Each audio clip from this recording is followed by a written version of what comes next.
friends would notice that they were stuck and they needed to be rescued. I, of course, would be screaming, because that was my generation. You guys' generation, you'd use the phone. Well, they used the phone, but they used it in a different way. And the good news is they were indeed rescued by lots of people who immediately crowdsourced to go rescue them. And it works. Keep that in mind next time you're stuck in a storm drain. The next component has to do with cloud. And the cloud, we talk about mobile devices, and I think there's such a focus on mobility and handsets and so forth, that everybody cares about them, and we're in that business, we love them as well. But it's a mistake to think of it as a mobile device. Think of it as a mobile device backed up by 1 million computers. And this, I think, point is missed by most people. So when you do Google voice recognition, what happens is you talk to the equivalent of the phone, and the phone, or wherever the operating system is, and it sends it to a bank of computers. And the bank of computers sits there, and basically thousands of computers analyze it, and within a very short period of time, translates your voice into text. Of course, we then have a service. We do more than 160 million translations per day now with our translate service, which is text to text. So you go voice to text, well then you can translate from text to text to a different language, and then of course we use voice synthesis to go to the other language, and now all of a sudden you can talk to each other without being able to talk to each other, because they speak a different language using this mechanism. Pretty interesting. So the power of the cloud gets very interesting. I'll give you another example. Google Goggles, the product we released a few months ago. And what happens is you take a picture of a landmark, here are these beautiful landmarks, and it's a voting algorithm, and there's all these different computers. So your handset, if you will, with your camera is really a client to, again, millions of computers somewhere in the cloud. And the different computers all vote. So the computers that are voting for landmarks say, this is clearly a landmark, and the other computers say, I don't know what it is. Take a picture of a menu, right, in German, for example. I don't speak German. Take a picture of it, and the computer that does basically OCR to language translation says, this looks like German, I'm going to translate it, and I'll produce an equivalent English translation. Very, very useful. No problem. Take a picture of a person, recognizes the person. Turns out that product is illegal in Europe, so we didn't release it. Thank goodness. Where is the line, right? Where is that line? Well, we made a clear decision on that particular face recognition app not to release it, because we didn't want to cross that, let's call it the creepy line, for sort of on the other side of where you want to go. But I use it as an example to say, here is something you can do that's amazing. Our translation, which I talked about, is done statistically. The most bizarre thing about our translation at Google is it doesn't have a dictionary. Now, I don't know how you translate languages without a dictionary. This has been explained to me 3 times by a series of mathematicians. I still don't fundamentally understand how it works. It's basically math. They look at enough copies of English and German, and eventually they can take a random piece of English and turn it into a roughly correct version of German. And furthermore, as it gets more content, it gets better. It works in 100 languages. No one's ever done this before. It's called statistical machine translation. Again, all those servers connected to that little phone. What's interesting is that the components of this that all matter are linked together by networks. And the networks themselves are phenomenal. How big is the network that we're playing with? Another statistic.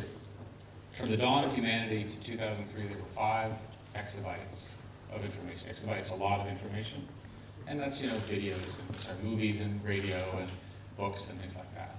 And you can sort of measure roughly what these numbers are. In the last 2 days, the same amount of information was created. Now that's a problem. So if you plot that on a chart, it's one of these power law charts, so it looks like this and then straight up. So there's a reason why you have a headache. There's a reason why you can't find anything. But the rate of information generation is so overwhelming that we've never seen anything in humanity at the rate, and of course it's accelerating. So because these networks are interconnected, and because people are spending so much time generating information, which is obviously good for Google, because Google is one way of sorting all this stuff out, it gives you a sense of the scale of the opportunity before us. The important thing from my perspective, you think about mobile 4G networks, right? 5 gigabits today. The 4G specs, LTE and the US competitors, are spec'd out at 50 megabits. So you say, oh, no big deal, 50 megabits? 50 megabits is a big deal. 50 megabits, you can do HD video quite reliably to every one of your mobile devices. So now all of a sudden, give me another example. Google announced a product called Google Television, which is a piece of software that basically goes inside your television. It's not a separate box. Start off looking television, you click on a button, and up comes a browser. On the browser, you can see YouTube, obvious. Everybody uses YouTube, YouTube's success. But it uses the same browsing to go between television and YouTube. So you can bookmark your television show. All the navigation is the same. The first unification of YouTube and television. So now all of a sudden, you can go back and forth and find the best choices of content, which are usually a mixture of the two. Furthermore, the computer and the browser and so forth can help you go deeper. You're covering Wimbledon and you want to see the historical footage and so forth. It's all there. We can find it, we can organize it, and you can just keep watching Wimbledon until you sort of you keel over tonight, which is sort of great. Or World Cup or whatever it is that you care about.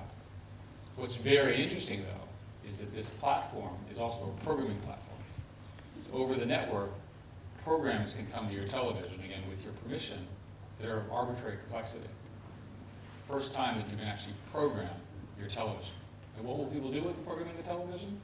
Lots of things, most likely games, a lot of entertainment, but a lot of linking of information using all these information sources. Why is this possible? Because of the development of broadband networks, and because of the scale at which they're doing.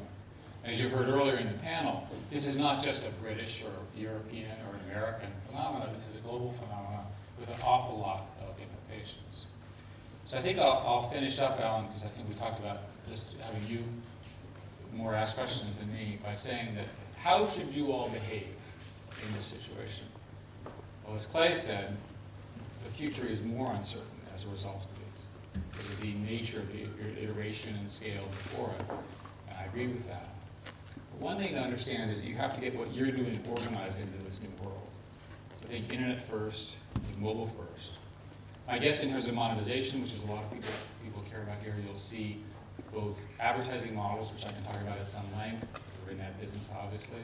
But you're also going to see subscription models. And I think you should assume that, for example, the content industries will primarily move over to these new devices, but they will have new ways in which they make money. I will tell you that the rate at which this is happening is so astounding that it's hard for me to keep up, and I've done this for my whole life. I can imagine how confusing this is to somebody who's just trying to get through life. The rate at which the product cycles, the new things, the new phenomena. But I hope in my, at least short comments, I've given you a way of thinking about it, and to think about it in terms of priorities, and to understand that the best is really before us. So with that, thank you.